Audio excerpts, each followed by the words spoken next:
Avoid the flourish. Do not be afraid to be weak. Do not be ashamed to be tired. You look good when you're tired. You look like you could go on forever.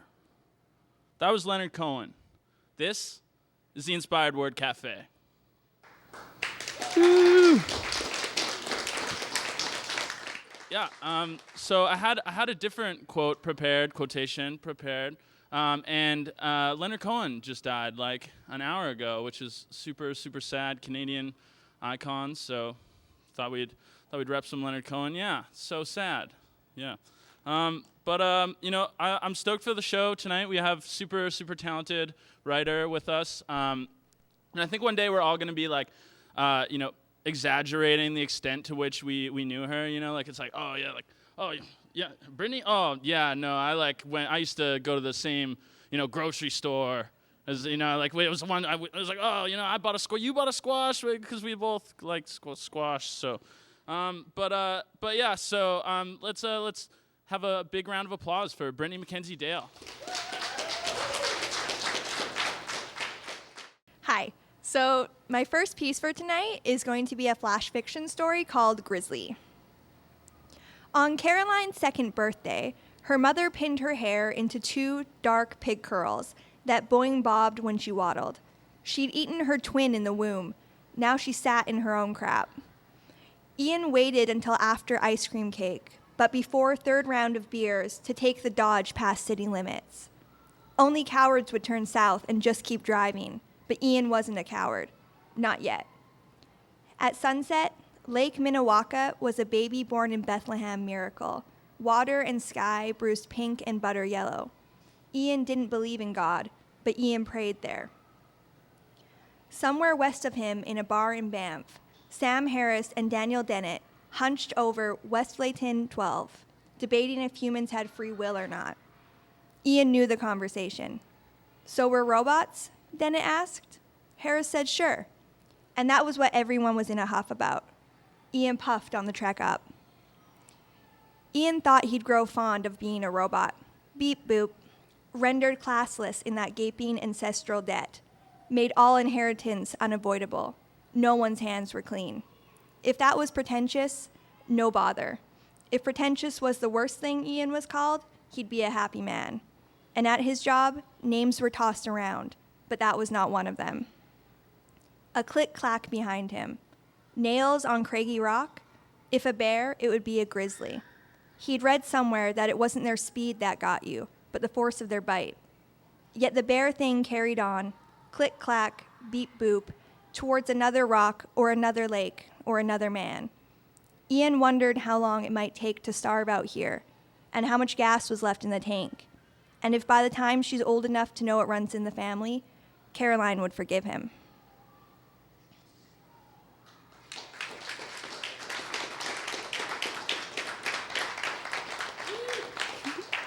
Okay, so the second piece is called The Law of Buoyancy. The lies get easier and more believable each time I say them. The grief is insurmountable, or I haven't slept in days, or I wish I were dead. These are vague answers that I've heard other places. Books, made-for-TV movies starring weepy-eyed, middle-aged parents, maybe real-life funerals. I can't remember.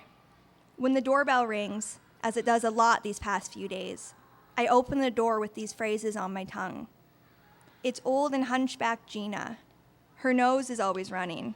Her eyes are too this time. A dirty handkerchief is balled in one arthritic fist. I wish she'd put it away.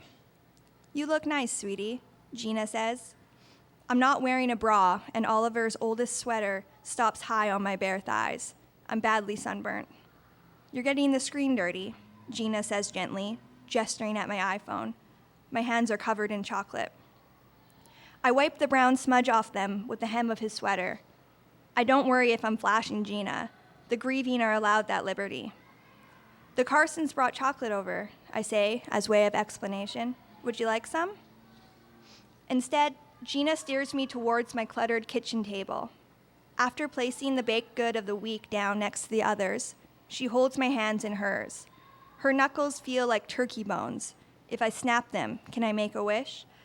The plate she's brought her loaf on is pleasingly and distractingly festive. An almost burnt square of bread sitting atop 3 plump snowmen. It's May. How are you and Oliver holding up? He's napping on the couch beside us. There's no simple explanation because I'm all right. I go to work. I do 24 lengths at the pool afterwards if I feel I can't face our food-filled counters. I come home, collected, and turn into something frenzied in case someone shows up. I'm not good. No, that would be a lie as well. But Oliver takes the brunt of the griever's chores. He mopes, blotchy cheeks damp, holding Ainsley's pink stuffed rabbit that she told me regularly she hated because she didn't like pink. And I should know that, but slept with for a decade anyways. He lies on the kitchen floor sometimes, fingering an old grade school photograph of her until the corners are soft as cloth. Just this morning, he was lying there, cheek pressed to blue linoleum, a dummy version of himself. His lips were dangerously close to a chunk of breakfast sausage, and I wanted to scream. How are you and Oliver holding up? I wish I were dead, I say, getting the last of the chocolate off my phone. I haven't slept in days. Ainsley was what my friends call an easy child. She rarely cried. She slept 10 hours with little fuss. Oliver and I took her on long hikes, trading off which one of us held her to our chests. She played with us for hours in our garden as we tended it, seemingly stimulated by the reds and blues and yellows. I would sit on the back steps, deep in a paperback, and watch her toddle about, telling myself how blessed I was. School would wait. Travel would wait. I would wait.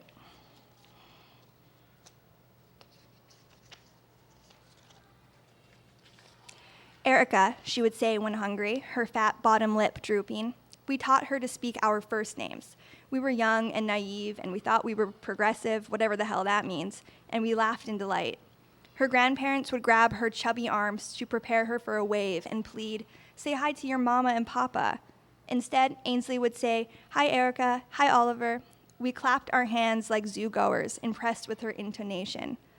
She tumbled in the backyard like a Grecian baby. Beautiful chocolate curls and dimpled cheeks and vivid dark eyes. She was attractive in a way I never was. "You'll fill out," my father would reassure me, teasing me and poking at my elbows and ribs and flat chest. "You'll see. You'll be a swan." Instead, my daughter was. Ainsley reached for my chest, waddling among the Solomon seal and Jacob's ladder. She tripped, hesitated, almost fell but didn't, and looked at me to see what her reaction should be. I held out my arm just 2 beats later than instinct would have demanded. She didn't seem to mind. I smiled at her and curled my cardigan around myself. Oliver and I, we'd been young hippies. He swore off shampoo and kept his curls in a ponytail. I hadn't cut my own in 8 years, and it tangled past my hip bones. We believed we'd met each other at SFU because it was our destiny, capital D. We wasted our youth pretending to be wise, and in my inexperienced wisdom, I thought having a child I didn't want would bind Oliver and me by something greater than ourselves. I was barely 21. What the hell did I know? My strongest memory of Ainsley, I say, I think my mouth is full of buttered bread, creamy and rich. I didn't hear the microwave turn on or the cutlery drawer slide open, but they must have. One of the snowmen on the plate is fatter. The more the bread disappears, the more his belly shows. Urgently, almost maniacally, I want to grab Gina's withered face and shout that I don't want her buttered loaf. I don't want her in my house. I don't want this conversation. I don't want to scroll through my phone anymore and see the same emails with the same subject headings. An ear infection. Excuse me? That's my strongest memory of Ainsley. I start, but I'm cut off. I said best, sweetie. What's your best memory? But they're the same. She had an ear infection and she couldn't stop screaming. I had an assignment due the next morning. This was before I dropped out of SFU. The paper didn't get finished. Instead, I held her to my breasts until she screamed herself to sleep.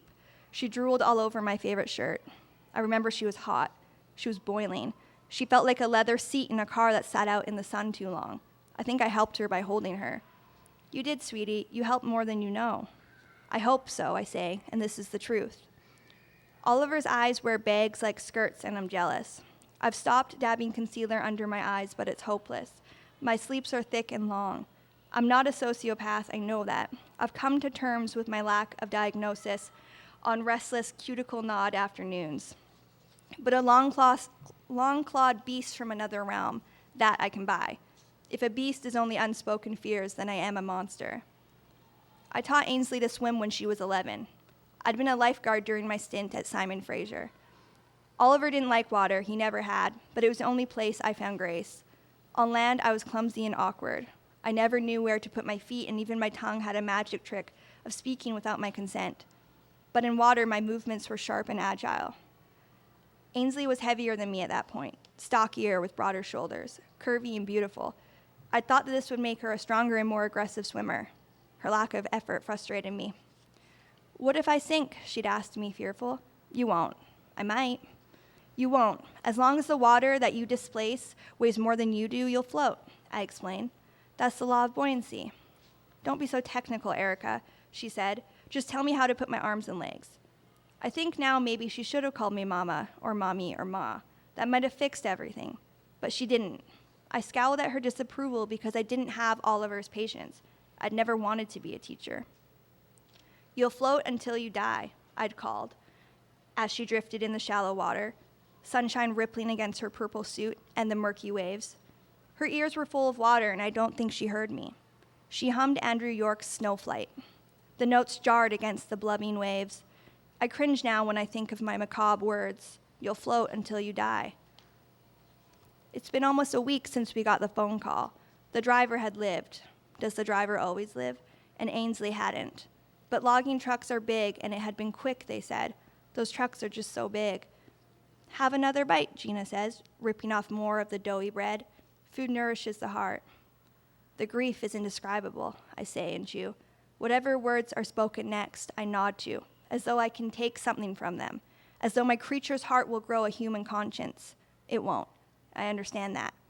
All I can do is wait out Oliver's mourning period with a liar's duplicity, and the next fruit I eat I know will taste like it was plucked from the Garden of Eden, and my bosom will never be sought after again, and I am floating. Okay, so this next piece is a small bit of a novel I'm working on. It's about a teenage boy struggling to help his mother cope with her bipolar disorder, and this is a flashback. My mother used to like to tell me a story when I was growing up. This is when I first knew you were going to be a writer. She would start it without fail. The first time she told me this story, she'd found me scribbling, Jordan book out in front of me, filling a notebook with a spin-off story, one with more dragons. I didn't mind Mom's repetition. What kid does? There is something magical about hearing tales of your younger self, stories you can't yourself recall. You can feel their importance even if you can't comprehend why that might be so. Our craftsman home was built in the 1920s. If you've been in one, or perhaps you grew up in one as well, you'll know they can be beautiful, intricate homes. Ours was on the dingy side of quaint, with a sprawling but crumbling veranda that circled 3 sides of the house. The house was cheap. My parents couldn't have afforded it otherwise. There was a hole in the roof, and the 5th stair in the staircase was missing. When it was cloudy, as it was most days, the exterior was a faded plum color. On sunnier days, the paneling glowed violet. It's a fixer-upper, Dad told us proudly. Look, it even has an electric fireplace. When we first owned it, Mom and Dad joked about that purple color. I told them hobbits had painted it. In grade school, I was nothing short of obsessed with Lord of the Rings and found any way I could to link his world with ours. Purple seemed like a hobbit color, something Bilbo would have liked. I had strange but wonderful dreams during those years. These dreams' frequencies increased with my parents' fights. Dreams of hobbits sneaking into the house and playing with our vacuum cleaner, making it come alive for me. It turned into a snake in those dreams, a coiled gray snake, smog in vacuum form, something like that. It hadn't taken us long to make that house ours, like a hoarder's home but not enough stuff, things spilling out of doorways and cupboards, empty paint containers, hair ties, old clothes, old school supplies, recipe books, a vacuum cleaner, like a resting snake or a dragon when I was feeling frisky, who I knew roamed the house at night. It was always there. It was heavy enough that it opened the closet door and part of its coiled body always flopped onto the carpet. You had to kick it on the way in. It was the first person's job. Kick the vacuum back in, close the door, nudge your shoes off. Kick, close, nudge. I thought everyone's home was like that. Dad would never repaint the outside of our house. That fact became clear by my early teens. You're the artist, Dad told Mom. You paint the stupid house if it bothers you so much. What's wrong with purple? When we'd want to take a look at it, traveling from stormy Vancouver, where the cost of living was immeasurably cheaper for a young family, Dad had taken Liam and I for a tour while Mom talked finances with the real estate agent. Liam was 8 then and couldn't keep still. Mom said she could hear him running all over the house. The agent hadn't been too keen on that, she said, shaking her head. Dad had been holding 3-year-old me in his arms when we came back to the kitchen to report to Mom. I'd been cranky that day, Mom said. It had been an unseasonably warm October, and she said I badly needed a haircut. The weight of my curls caused sweat to pool at the nape of my neck. It was nearing 20 degrees, she said, and I'd foolishly wrapped you in a wool sweater. By the time I realized you were uncomfortable and got it off of you, you were miserable. You held a grudge against me all morning, I think. I tried to place cool ice cubes on your cheeks, but you weren't having any of that. Flush-faced but no longer whining, I bit my thumb and grinned around it at Mom. I saw a ghost, I said confidently. Dad looked spooked, Mom told me. He hadn't seen anything himself, she clarified. No ghosts, no spirits, no glowing red eyes. But the one time I talked to him about this same story, he confessed that he had felt something. Just a shiver, he said. More than likely, a window had been left open and let the wind in. When I pointed out to him that Mom said it was a warm October day, so warm that I was sweating, he shrugged and asked for another beer. Mom had laughed it off, but I was insistent. I wasn't scared, she said, only curious. She was a girl ghost, I said, and she's lived here for a long time. You know what I would do sometimes? Mom would ask me, as though she hadn't asked me the same question a dozen times before. And you can't tell Liam or your father this. I won't, I said. I didn't want her to stop talking. I'd have promised her to keep it a secret if I'd found out she had seen the ghost and was plotting a murder with it. Okay, Mom said, laughing. She only told me these on good mom days. On bad mom days, stories held no magic for her.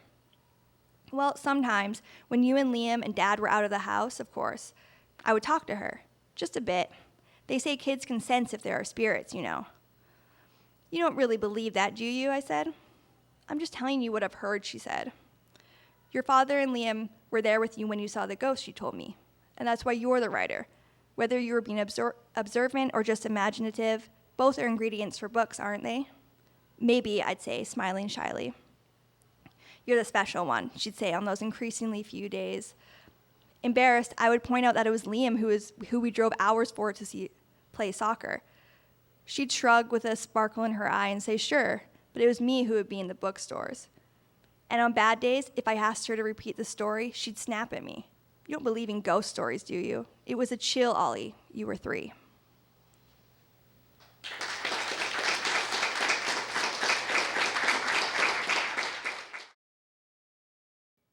Hi. Hi. So we're here tonight with Brittni McKenzie-Dale. Thank you so much for being our featured poet, or I guess you're not a poet, you're a fiction writer, but Yeah, I'm a fiction writer. we'll call you a poiction writer tonight. Woohoo! You're a hybrid just because you're here. But let's give her a big warm thank you for sharing her words with us tonight. Fantastic. I love it. So you're here with me during the interview section, and it's really serious. It's a big deal. I have really serious questions that I wrote all myself. First question, tell us a little bit about how you got started writing. Okay, I wish I had like a big moment or something, but honestly, just as far back as I can remember, I've loved to write stories. I would kind of drag my friends inside on sunny days and be like, we're writing stories about cats. And that's that. And they went along with it? They kind of did, yeah. Oh, good. They were very supportive friends. Nice, yeah, no kidding. Mine would have been like, no, Aaron, we are not melting these Barbie dolls, right? They thought that was kind of weird, but we got over it. So it's been like since you were a very young child, you've been writing? Yeah. Cool. Yeah. Good for you. That's awesome. Okay. I feel kind of bad like this. So here's the deal. I normally write these amazing, profound questions. And then our first Shaw taping came along. And I had not written any questions. So I gave my book to the audience, and I said, audience members, write my questions for me. And they did. But the first question is not a very nice question for a vegan. And I keep having vegans. You guys keep popping up everywhere I turn. But I'm gonna do it anyways. Okay, ready? If you were a cheese, what kind of cheese would you be? Well, I'd be vegan cashew cheese. Oh, there we go. Isn't that good? It's actually really good. Yeah, it tastes just like real cheese. It tastes pretty similar from what I remember. Right. Yeah. I also don't eat dairy, so I don't know. Cheese is gross. Okay, ready? Here is the most important question of the evening, written by somebody very special in the audience. Could Jesus microwave a burrito so hot that he himself could not eat it? Oh, that's a good question. Like that will test your intellect. Oh, wow, that's a hard one. I think he could. I think he could do it. Yeah, he'd be fine. No, I think it'd be too hot couldn't for him eat to it? handle. Yeah. I feel like Jesus would be so shocked by a microwave anyways, right? He'd be like, what have you done? What have you done? What is this madness? And then he'd wait 5 seconds till it cooled down and be fine, right? He might be smart, yeah, and do that. He might be smart. We can't confirm. Unsure. Okay, what animal best describes your personality? Oh. I was gonna say I really like moose, but I guess it doesn't really describe my personality. I do like them though. Expand on this, please. They sort of you only see them rarely, Yes, which is it's true. very similar to me. Right. I am. So this is like a sighting. We've got her here, people. We've got a rare sighting of Brittany. It's true. It's true. Yeah, I mean, I think that's about the only similarity. Right. But I do really like a good moose. So. Yay for the moose. Okay, what horror monster would you be? Horror monster? Yeah. Oh, that's a good one. Oh, from a movie or just in general? I don't know. I didn't write the question. I think. Oh, geez, there's too many good ones to pick. I think I could get on board with being Reagan from The Exorcist. Okay. Yeah. Yeah. Yeah. Yeah, that could be cool. Like She looks very healthy in the like movie. climbing down the stairs. Yeah. I have a 3-year-old who sneaks around the house in the nighttime, but you'll just get a sense all of a sudden, like, is someone else in the room right now? Like, it's totally quiet. You like pause the TV and you're like, I don't hear anything. And then you look over and she's right there. It's like, ah! And this happens regularly. Yeah. So, okay. Waffles or pancakes? Pancakes. And the follow-up question to this is gluten or no gluten? Gluten. Yeah. No. So love far, the we haven't gluten. had anybody who rejects the gluten. Okay. I don't like this next question, so we're skipping it. What is your favorite song and why? Oh man, that's a good one. My favorite song. Say the first one that comes to your mind. Well, I think of Our Apartment by Aaron West and the Roaring Twenties. Okay. Yeah. Sure. Yeah. Totally. Yeah, it's about such this a good one. breakup. And it's really sad. Aw. And I like sad things. Yeah, I think it's just like a great story. Cool. Yeah. So it's a song or it's a story? It's both. What's your favorite smell that isn't food related? That isn't food related. Let me think. Cheese? No, that's food. Sorry. Oh, yeah. Right. Is it? Yeah, that's a good question. Cheese food. I really like lavender. Oh, yes. That's a good It's call. really calming. It is calming. I wish we had like lavender essential oils for the audience right now. They're so rowdy. They really could use something to sedate them a little bit. If you had a pet sloth, what would you name it? Oh, You got so excited. That was so I'd sweet. name him Goober. Goober. Aw, Aw, that'd be a cute that's sloth a great name. Yeah. Aw, Goober the sloth. Goober the sloth. Little And like, Gooby. would he like Gooby? Would he like the name though? I think he'd love the name. Right. Gooby. Gooby loves being called He loves Gooby. being called Gooby. This is a really personal and really super weird question, but we're going to do it anyways. Okay. How many fillings do you have? I have none. What is with all of these None. guests having no fillings? You want to know how many fillings I have? How many? I have had every tooth in my mouth filled multiple times. What? Yeah. How about that? I get so mad when I meet people who have no fillings. Like, what did you do that I didn't do? Nothing, I don't think. I feel one coming. Do you brush your teeth? Is that something? Sometimes. Oh. Like, Right. I'm working on it. We're getting there. Okay.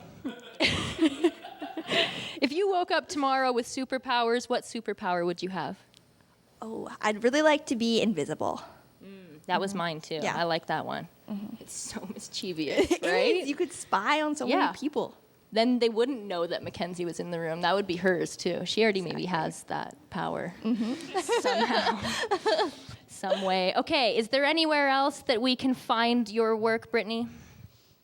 Unfortunately, no. I don't have a blog or anything. That's okay. But yeah, I'm working on it. Sweet. You can find Brittany at inspiredwordcafe.com. You can find all of us at inspiredwordcafe.com, all of your beautiful faces. And that's a wrap for us tonight. Thank you so much for being our guest, and we will see you guys next time. Have a good one.